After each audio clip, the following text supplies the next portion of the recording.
So hello to all my friends that are our well friends or Southside friends. My name is Candy, and this is our home, and I just want to say welcome home to everybody today, and just let you know that we are surviving in this coronation just like you are. And I've enjoyed having some friends chat with me about how they are handling coronation in their world. And today I have a long time friend with me. She's much younger than I am, but I look up to her for so many reasons. But I always have known her as Ashley Houseworth, but she's married now to Justin Beecham, so she's Ashley Houseworth Beecham to me. I guess that's just the way it'll always be, Ashley. But can you just introduce yourself and tell us a little bit about you and your family and your life? Okay, awesome. Well, I am so glad to be here with you today. Yes, my name's Ashley Beecham. I am married to Justin. We've been married almost 6 years now. We have 2 kids. We have James, and he's 3 years old, and Elizabeth, and she is just a year old. We live in Commerce. Justin works for a logistics company in Gainesville. I own a small business in Athens, and we've been at Southside since it started. Justin and I were both so fortunate to grow up in ministry with Jeff and Candy since middle school, being in their youth group. So they've been stuck with us for a long time, and so we're so blessed to be a part of each other's life. Well, I wouldn't quite call it stuck with you. It's been great for us to have our friends that we've been with for a long time from youth ministry to come to our church now. That's an honor for us to be able to be a part of your life. Jeff was able to marry Ashley and Justin, so that was a sweet time. And her younger brother and his bride, Braylee. But we love the Houseworth family and the Beecham family. Well, so we'll get right into this, Ashley. Like, I know that you're used to going out of your home every day and caring about your business. And I don't know, are you able to do that now? Well, I have really not been able to do that very much. Definitely not in what the capacity that I used to do it. I used to be out of my house before 5 a.m. every single day, working in Athens, doing personal training sessions, small group sessions, boot camps, all over the place. And now I am, with the exception of just a couple sessions a week, I am mostly now working from home. So it has been certainly a different experience from what I have been doing for the last several years.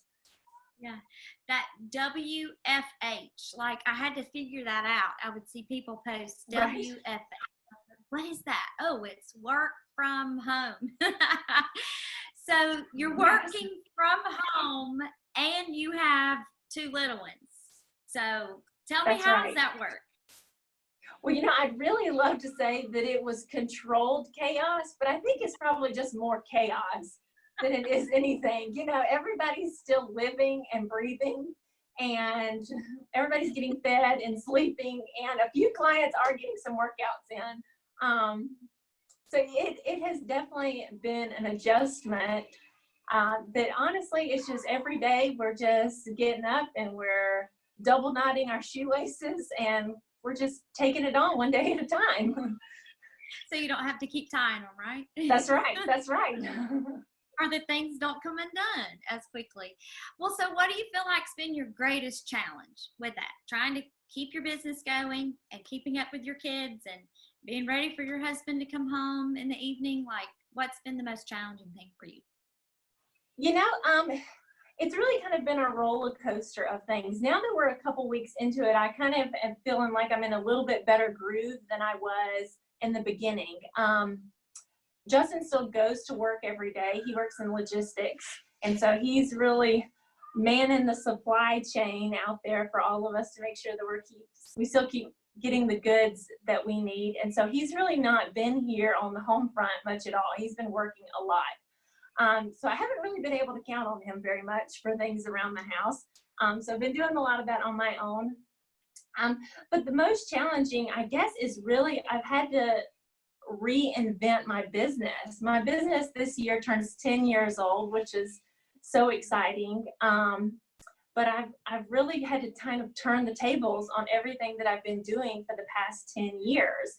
You know, my kids are small, so their routine hasn't really changed a lot. You know, they get up at the same time that they always have, they go to bed at the same time. You know, they eat their meals, and all that is, a lot of that is really the same. Now, it hasn't always been me being the one to take care of all of that all the time. I've always had a lot of help. So now it's me reinventing my business, and at the same time making sure that all of their everyday needs are met. So that's it's been different for sure. And I think about that. I didn't realize this was your 10th year. So Yeah, 10 years.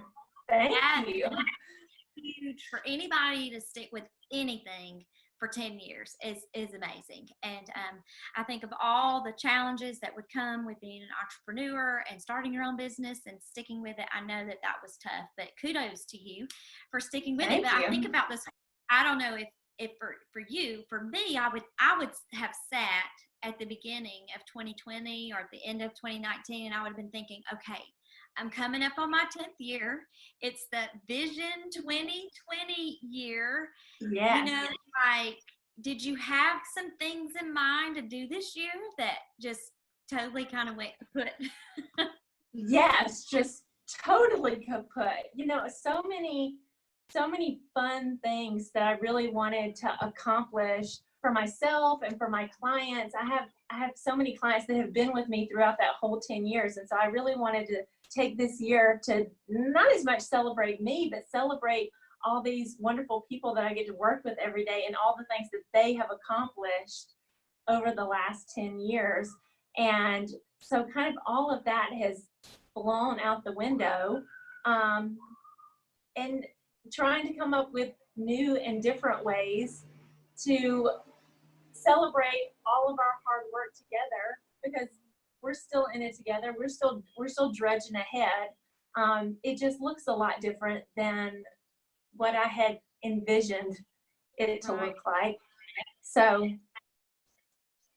Well, I see you sitting there. You just seem so positive, and I think that says a lot about you and the foundation that you have in your life, and just knowing that it may not have worked out the way you planned this year, but you do. You just weave around the obstacles and you make the best of it. And I know for us, you know, we're doing things that I would have never dreamed before. And we're probably reaching people that we never would have if we would have stayed inside our four walls and been able to serve our community the way that we have. And so we can count those things as a blessing, and knowing that we were able to weave around the obstacles and make things happen the best that we can. So that is good to hear from you. And I think that that's an encouragement to everybody else sitting out in the world, because none of us saw this coming, and it took us all by surprise. And I've said it before, many of us feel like the rug's been jerked out from underneath us, and we're all in this together.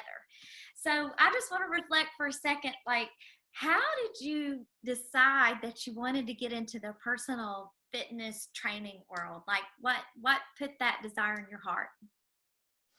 Well, when I was in college, I actually started out as a nursing major, and I had plans to be a nurse practitioner. And the first couple years of college, I was so enjoying my classes. It was anatomy and health and nutrition and so many things that I was all into. And then when those clinical classes started coming in, I thought, you know, this isn't really for me. This isn't my thing. I really like all of this health and wellness and nutrition and learning about the body, but I don't necessarily love the clinical part.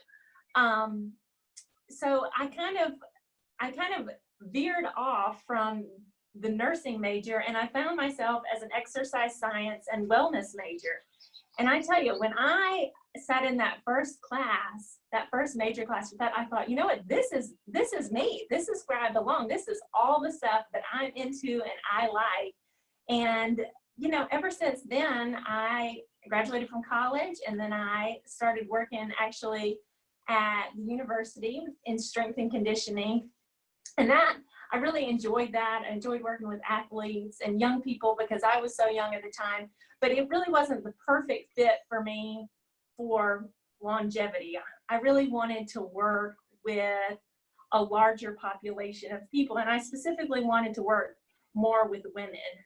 And so it just kind of, it was a road that went down. It just had a few little curves along the way. And then I come from a long line of entrepreneurs in our family. And so I was just like, you know what, I think I can do this on my own, and I can do it the way that I want to do it. And, here we are 10 years later, and it's been great. I've gotten to meet so many unique people, and that's really what I love about my job is I get to work with so many different women of all different types of backgrounds. My youngest client is 13.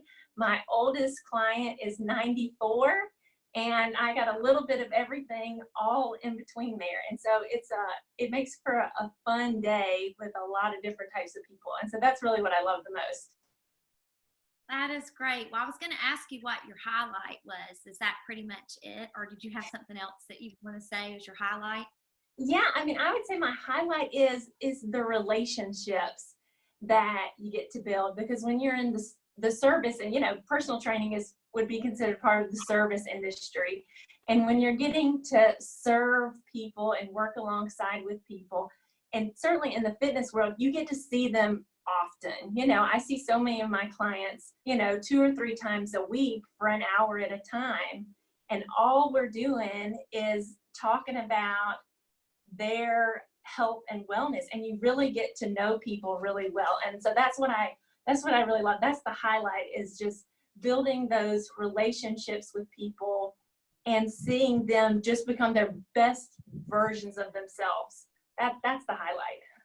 I love that. I love how you talked about relationships, and how at Southside we talk about our mission is to Yes. see relationships and building real followers of Jesus Christ. And we believe that real part is an acronym where it means relationships encourage action that lead to life change. And there you are, you're able to, that's a long-term relationship that you have with these people. Yes. And then seeing them become their best self, like that is incredible. To be able to have that kind of influence on others is amazing. So that's incredible to have that kind of business and be able to have those sweet relationships with people. Well, so you're a business owner, and this COVID-19 has affected all of us in different ways. And I just wanted to know, what has been your greatest struggle and challenge as a business owner with this COVID-19 time? Gosh, there's, for me, I'm an active business owner. So I'm not just overseeing a business. Like, I oversee it and I'm in it. So it's created a lot of challenges, a lot of things that have been very hard to swallow that I haven't ever had to experience in the past. I've had to, let go of some girls that have worked with me for a couple of years, and that's always really difficult to let go of someone that hasn't done anything wrong. When you're in business, unfortunately, you hire people, you fire people, for various reasons, but I've never had to let go of someone just because things weren't going well for the business. I've never had to experience that until this point. Another thing is, my business mostly takes place in Athens. And when the university decided it was going to shut its doors and everybody left town, a whole bunch of my business left town. So that's been difficult. And another, I would say this is probably actually the biggest challenge for me, is I have what I call an organic referral style business. I don't, at this point, 10 years in, I don't have to do a lot of marketing or a lot of PR. My business is now large enough that it I have constant turnover in my business in the form of referrals. And a lot of that is, based upon those relationships and that meeting people face to face. And now that all that is cut out, now I'm having to go to more of the virtual world, which is certainly something that I have been encouraged over the years to do, but I've kind of fought tooth and nail on that. I'm like, oh, I really like being with people. I like to be on the scene. I don't want to talk to a computer screen every day. I want to be with my people. And now it's like, well, you got to talk to that computer screen. So I'm having to learn how to reinvent myself, which in a lot of ways is good. It's forcing me to be creative. But I certainly wasn't expecting to do that in this manner. So in a lot of ways, I'm going to look back and say, you know what, this was really a blessing. My business is now grown and different and is expanded, and it's got a whole lot of new avenues that I wasn't planning on going down, but here we are, and I'm thinking that we're going to be better off for it. I would agree with you totally. And for you to take something that just kind of threw a lot of balls at you at one time, a lot of curve balls, and you took Yes. them and you've made the very best that you could with it. And I think that that's what we've had to do as a church as well. And we've seen that it's not just such a bad thing, that we're able to reach many more people by being online and being virtual. Right. And it's allowing us to create some new habits. Like I would have never started a well chat on video like this. Right. And I think, Right. it may reach ladies that Ashley Beecham and myself couldn't reach just sitting at home or just going to church on Sunday morning. Right. So I think that it's forcing us all to do some really great new things and reach a lot of new people that we wouldn't have, and Yes. be better off for all of us, for the church and for our businesses. So I think that Yes. was really, really well. I wanted to just talk a little bit about, so you've done great with your business. You've handled all these obstacles really well. And I know that there's a lot of ladies out there who may be working from home. They may have small children that they're taking care of that they normally would have gone out of the house for. Like you said, you would have normally gone out of your house to work. Someone else would have taken care of your kids for you. Like someone like me, like I'm homeschooling and I'm trying to keep up with my job at the church. And so I know I need some moments through the day in order for me to be a good mom, a good wife, a good teacher when it's time. I know that I need to take care of myself.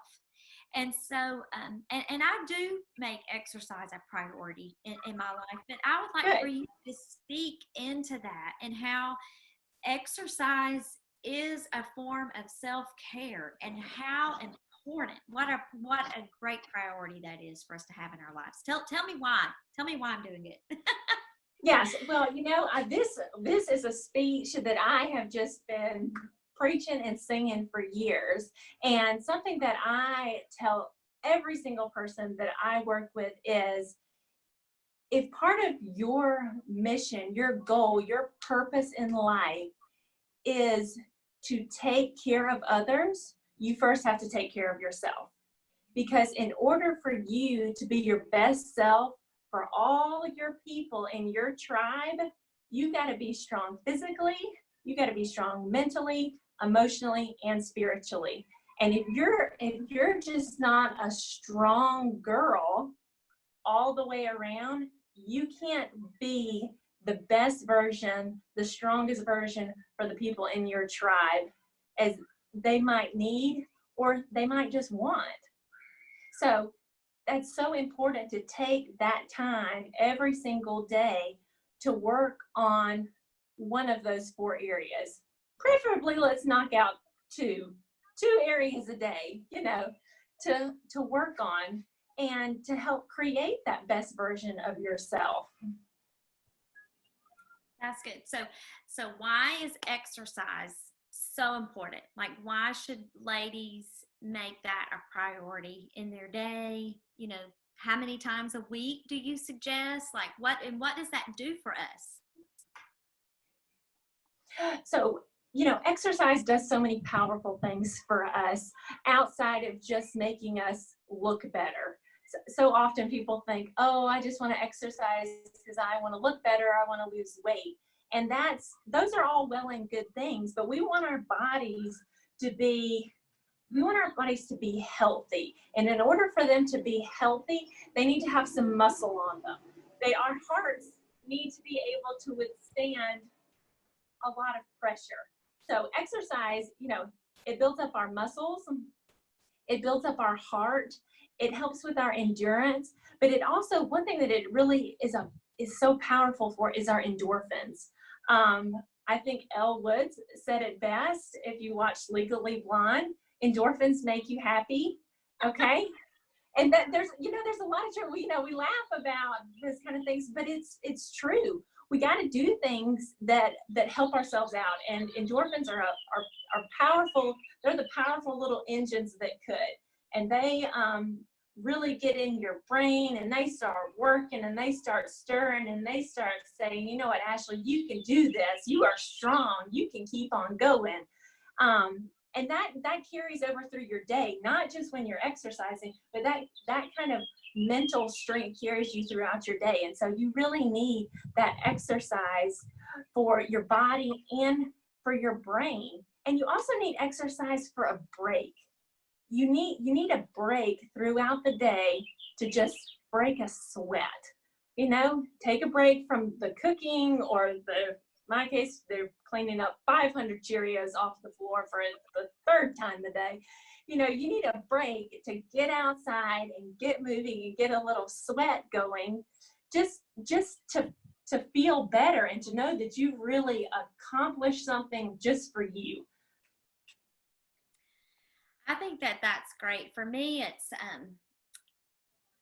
when you're dealing with so many different things through the day and the different stresses build up, for me, it's a time to release some of that frustration out too, to just, whatever it is, run it out, jump it out, Yes. sound it out, whatever it is, to have those kinds of releases. And I love the illustration that you talked about, and taking care of yourself so that you can take care of others. And I think about being on that airplane, and we get that training there at the beginning before we take off, and those people, those hostesses there, they're telling us, you've got to put the air mask on yourself before you put it on others. And I just think that that's such a great training tool for us as wives and mommies, that we do have to take time outs to take care of ourselves, and doing appropriate things, meaningful things. And it's always fun to sit and binge on a Netflix show, or, sit in your nothing box and get on Facebook and stuff like that. Right. But for me to be able to work out and have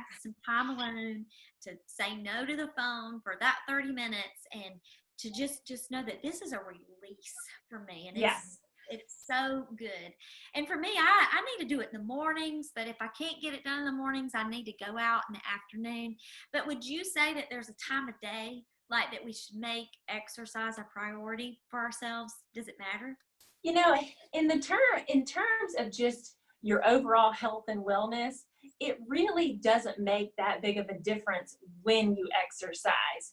However, it does make a difference when you make exercise a priority.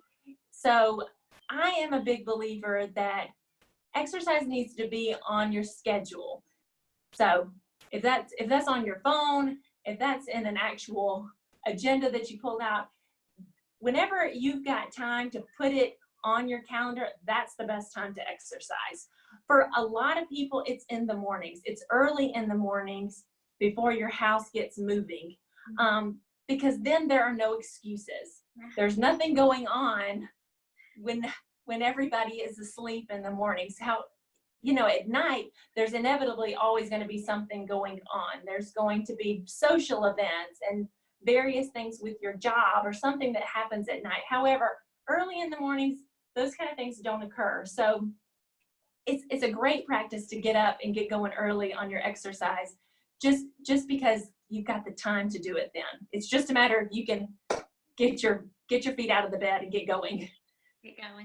Well, I wanted to see if you could just give some of us, maybe there are some moms out there who've never started an exercise journey, or that type of discipline. but just some simple things that they could get started with, like how long should we work out, how often, and like what are some things that we really should focus on to get those endorphins moving and really taking care of ourselves. Well, there's certainly a couple of things. If you don't exercise and exercise is not a part of your life, then at this point you just need to get up and you need to get moving. And whatever that might look like, that looks like various different things in everybody's life, depending on, what stage of life you're in. If it's so much as getting up and playing basketball with your kids outside, then that's great, girlfriend. Get up off the couch and go play basketball with your kids. For others of you, you might need a more structured workout routine. And if that's the case, then start with some very basic strength training movements. Start with some squats, start with some push-ups, pull out a chair, do some dips, do some step-ups, do some very basic strength training movements there. And right now, it's a beautiful time of year. We need to all be taking advantage of this time to get outside, and maybe you're a runner, go for a run. If you're not a runner, go for a walk.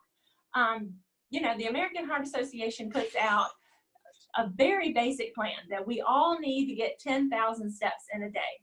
So you don't have to go buy a fancy Apple Watch. Most of the time, if you have a smartphone, it will track all of your steps on there. So just get outside and get to step and enjoy this beautiful weather that we're having right now. Don't overcomplicate exercise. If you're wanting your exercise to get complicated, then you can call a personal trainer. But if you just really need to get moving, then get moving. Start going for a walk early in the morning. Walks are a great time also to spend some time with Jesus and do your devotion. Put your phone on your audio Bible or put it on some worship music and get outside and spend some time with Jesus. I love that. I love how there's so many tools right at our fingertips if we just kind of know where to go, have the right inspiration and encouragement to use them. Yes. I love how you talked about that, getting outside. If we did nothing else but get outside and walk, and like you said, plug in some great worship music. I mean, the Bible app reads to us today, even the devotion part. So that's really good too. Well, Ashley, if we wanted to connect with you in Athens Personal Fitness during Coronation, as I like to call it, are you offering any Zoom classes, or do you have a website? Like how can we get involved with what you're doing?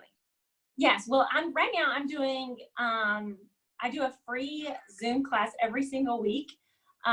So you guys are more than welcome to come and join me. I would love to see your faces on there, getting all red and hot and sweaty. But I have, I got all the social pages. You can find me on Instagram. It's Athens Fashion Fitness. You can find my personal training pages, which is at ABXPT on Instagram and Facebook. So those are great places that you can find me. And if we ever get to come back to church and be together, you can always just stop me in the hall at church, and I'm happy to throw out any advice that I can.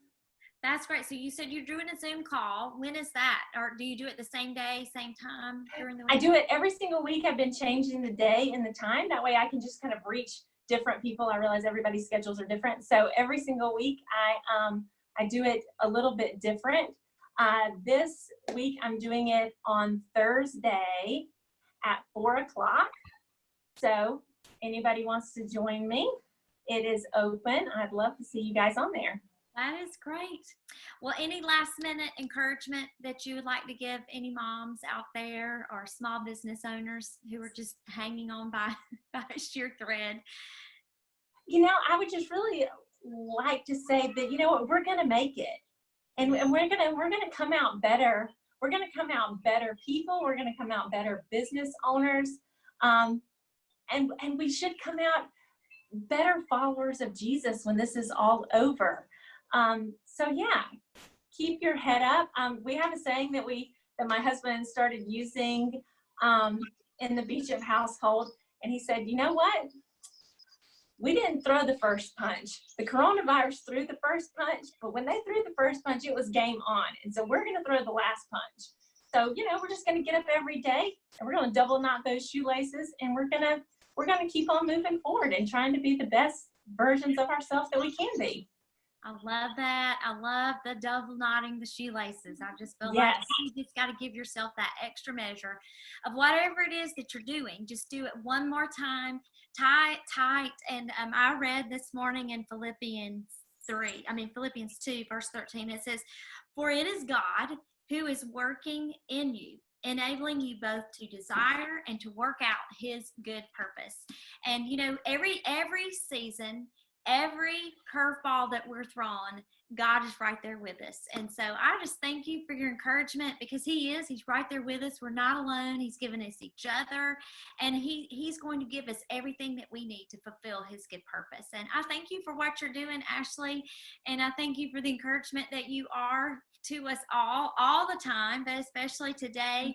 And we are, this time is absolutely temporary, and we're going to make it through, and we are going to be so much better for it. But thank you, and bless you abundantly for being with us today. And thank you. I will see you soon.